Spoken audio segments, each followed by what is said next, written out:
आज हम राष्ट्रीय आय शुरू करते हैं। इकोनॉमिक्स के अंतर्गत राष्ट्रीय आय शुरू करते हैं। ध्यान रखिएगा, राष्ट्रीय आय की परिभाषा मैं आपको बता रहा हूँ। राष्ट्रीय आय देश के कुल उत्पादन का वह योग है। राष्ट्रीय आय देश के उत्पादन का वह योग है जो प्रतिवर्ष उस देश के प्राकृतिक एवं मानवीय संसाधनों के प्रयोग से प्राप्त होती है, जिसका उपभोग या आदान प्रदान किया जा सकता है। ठीक है, परिभाषा फिर से एक बार पढ़ देता हूँ। राष्ट्रीय आय देश के कुल उत्पादन का वह योग है जो प्रतिवर्ष उस देश के प्राकृतिक एवं मानवीय संसाधनों के प्रयोग से प्राप्त होता है, जिसका उपभोग या आदान प्रदान किया जा सकता है। ये इसकी परिभाषा होगी। अब हम पढ़ेंगे व्यक्तिगत आय। राष्ट्रीय आय के बाद हम पढ़ेंगे व्यक्तिगत आय। व्यक्तिगत आय ज्ञात करने के लिए राष्ट्रीय आय का जानना बहुत जरूरी है। इसका फार्मूला है देश की कुल राष्ट्रीय आय बटा देश की जनसंख्या। देश की कुल राष्ट्रीय आय बटा देश की जनसंख्या, उनका भाग देने से जो आय आता है वो प्रति व्यक्ति आय कहलाता है। फार्मूला नोट कर लीजिएगा। प्रति व्यक्ति आय बराबर कुल राष्ट्रीय आय बटा कुल जनसंख्या। कुल जनसंख्या से भाग दे देंगे तो प्रति व्यक्ति आय निकल जाती है। अब एक क्वेश्चन जो आपको घर में बनाना है, राष्ट्रीय आय तथा प्रति व्यक्ति आय में अंतर। राष्ट्रीय आय तथा प्रति व्यक्ति आय में अंतर आपको लिखना है, नोट कर लेना है। अब हम रीडिंग डालते हैं।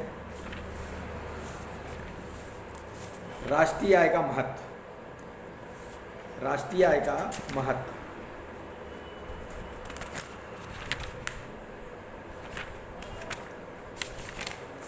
पहला है, राष्ट्रीय आय का महत्व है आर्थिक प्रगति का सूचक। आर्थिक प्रगति का सूचक। जिस देश की राष्ट्रीय आय अधिक होगी वो प्रगतिशील देश माना जाएगा, और जहाँ की राष्ट्रीय आय कम होगी वो ज़्यादा प्रगति नहीं किया हुआ, ऐसा मानना है। तो राष्ट्रीय आय आर्थिक प्रगति का सूचक माना जाता है। तुलनात्मक अध्ययन में सुविधा। दूसरा, तुलनात्मक अध्ययन में सुविधा। हम देखते नहीं कि हम प्रोग्रेस किए हैं या हमारा लॉस हुआ है, ये सब हम देखते हैं। तो कई वर्षों के राष्ट्रीय आय को देखकर तुलना की जाती है कि गत वर्ष की तुलना में वर्तमान में राष्ट्रीय आय बढ़ी है या घटी है। इस बात पर ध्यान तुलना आसानी से किया जा सकता है। योजनाओं में सहायक या नियोजन में सहायक। प्रत्येक सरकार अपने कार्यकाल में कुछ योजनाएं बनाती है। हमारे भारत में पंचवर्षीय योजना बनाई है और उसे पूरा भी किया जाता है। तो योजना बनाने में सहायक योजना राष्ट्रीय आय को ध्यान में रख के बनाया जाता है। योजना किसको ध्यान में रख के बनाया जाता है? राष्ट्रीय आय।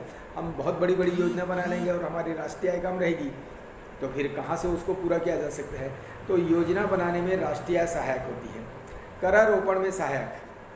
यदि हमारी राष्ट्रीय आय अधिक है तो हम कर की मात्रा बढ़ा सकते हैं, और यदि हमारी राष्ट्रीय आय कम है तो कर की मात्रा को घटा सकते हैं। तो कर लगाने में सहायता प्रदान करती है।